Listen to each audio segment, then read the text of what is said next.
Hi everyone, Nikita here from 2cents Design Sense, found here at 2centsdesignsensblog.wordpress.com.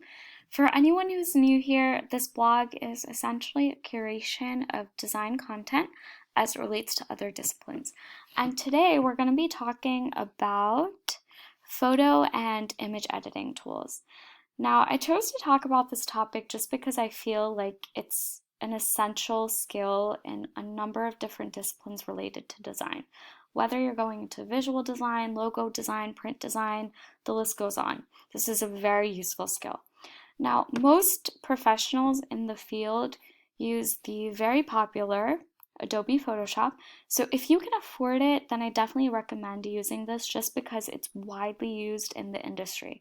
So if you're planning on going into this field as a profession, then it'll definitely be useful to know this software because so many professionals use it. I also recently started playing around with Pixelmator, which is very similar to Photoshop in the functions and features, but it's only available on Mac, and when you work out the prices, it's actually a little bit cheaper. But actually, as someone who did not always have access to these tools when I was really interested in the field of design, I needed to make do with what I had. So if you're one of those people, or you just want a very simple photo editing tool, then today we're going to be talking about Microsoft Word's image and photo editing features. So you may call me crazy, but when I was in high school, I had to use what was available to me. So when I discovered some of the features in MS Word, it really allowed me to get a taste of what was possible in, say, more sophisticated software like Photoshop or Pixelmator. So a quick disclaimer, Microsoft Word, it doesn't have all of the features that some of the more sophisticated software would. So if you're looking for a more robust tool, then definitely take a look at some of the options that I mentioned before. Okay, so let's jump right into this Microsoft Word tutorial.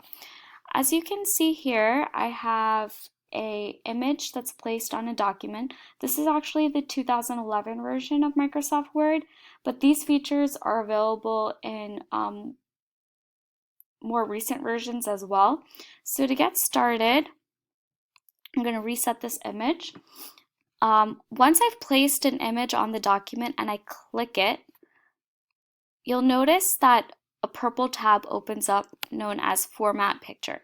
So this is actually where all of the features are that we can use to edit this image. Now, I'm just going to go through a couple of these features. My favorite by far is the remove background, and it's pretty self-explanatory, but it removes the background from the image that you've placed. So if I click on this, you'll notice that the majority of the space has turned purple. So anything in purple is going to be removed from the image. So for example, if I click remove background now, you'll notice that the yellow that was in the original image in the background and in the porcupine have actually been gotten rid of. If I go back to remove background, I'm going to drag and drop my arrow because I want the yellow inside the porcupine to stay. So once I do that and I click remove background, you'll notice that the background yellow has been removed, but we've been able to retain the yellow that's inside. So this is a very quick way of editing images. I think this is actually faster than Photoshop or Pixelmator. So even to this day, I still use MS Word when I need to get rid of my backgrounds. Now, if you look at the first section here, it's called corrections, and it changes the brightness, contrast, or sharpness of an image. Now, this is essentially what Photoshop or Pixelmator does. So if I click on it, I'm able to sharpen and soften or adjust the brightness and contrast. So I'm going to go for this one down here, and you'll notice it tells you the brightness level and the contrast level as well. So if I click on this, the picture correction tool, it helped me to make my porcupine a little bit darker. If I go to the recolor section, notice it says it allows you to change the color, saturation, or tone of a picture. So let's say I don't want my porcupine to be yellow. Let's say I want it to be blue.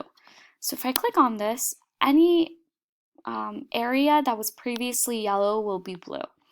If I click on filter, This is very interesting. It makes a picture look like a sketch or painting. So there are layers that are added on top of the image to make it look like something it might not have been. So if I click on this, we'll do a couple of examples here. So first one is, let's say, a line drawing. If I click on this, it makes my hedgehog look as if it's been drawn. Let's do one more.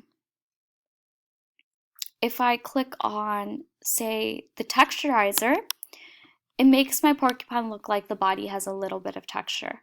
And at this point, I'm done editing my picture, and what I can do is save this as a new image and use it wherever I want. Now, even though I use Photoshop pretty regularly, as I mentioned, I still use MS Word for any sort of quick touch-ups or changes. So I know it's going to be useful to a lot of people.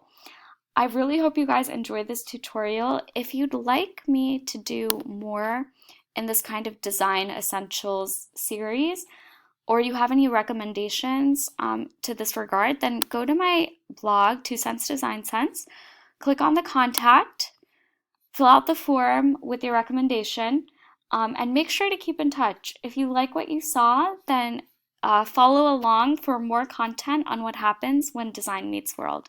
Thank you guys for your time.